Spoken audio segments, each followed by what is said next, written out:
From the outside, you've won the title, the income, the house, the team, the reputation. People look at your life and some of them want it. Some of them would do almost anything to have it. So why does it feel like a cage? Why is it that the more successful you get, the more trapped you feel and the harder it gets to even say that out loud? Because who are you to complain? You built exactly the life you said you wanted, and now you can't figure out how to leave it. That's golden handcuffs. And in the next 10 minutes, I'm going to show you what's actually keeping you locked in, because I promise you it's not the money. And I'll show you how to start loosening them without blowing up everything that you've built. I'm Fran Harper. I'm an identity architect. Let's get into this. Let's define it, because golden handcuffs get used loosely. It's the situation where the rewards of your life, the salary, the lifestyle, the status, the security have grown so large that they keep you locked into something that's quietly draining you. Leaving would cost too much, so you stay. And you tell yourself you're being responsible. Here's what makes it so specifically painful for high achievers. It's not that you hate your life. If you hated it, leaving would be easy. The trap is that it's good enough to be grateful for, good enough that walking away looks irrational, good enough that everyone around you would think you'd lost your mind. So you're stuck in the worst kind of prison, the comfortable one, the one with no obvious reason to leave, except the quiet, persistent sense that this isn't yours anymore. And the longer you sit in it, the more you start to wonder if something's wrong with you for not being satisfied. Hold that thought, because that's the actual key. Everyone thinks golden handcuffs are financial. The income's too high to give up. The lifestyle's too locked in. But money is the story people tell. It's rarely the real lock. Because here's the test. I've watched people with more than enough money, people who could walk away tomorrow and never work again, stay exactly where they are,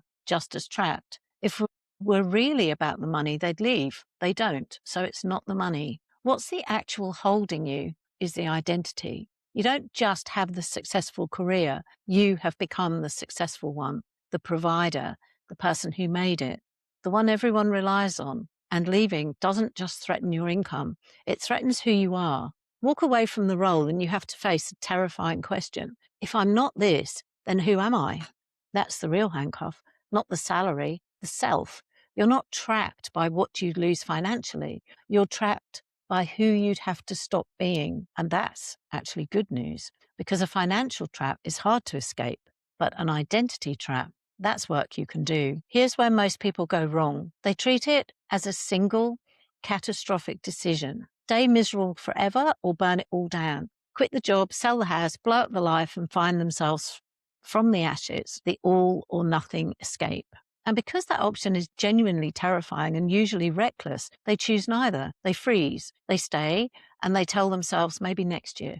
But that goes on for 10 years. The all or nothing frame is a trap inside the trap, because it makes the only exit so dramatic that no responsible person would take it, which guarantees you stay put. The truth is, you don't escape golden handcuffs with one heroic leap.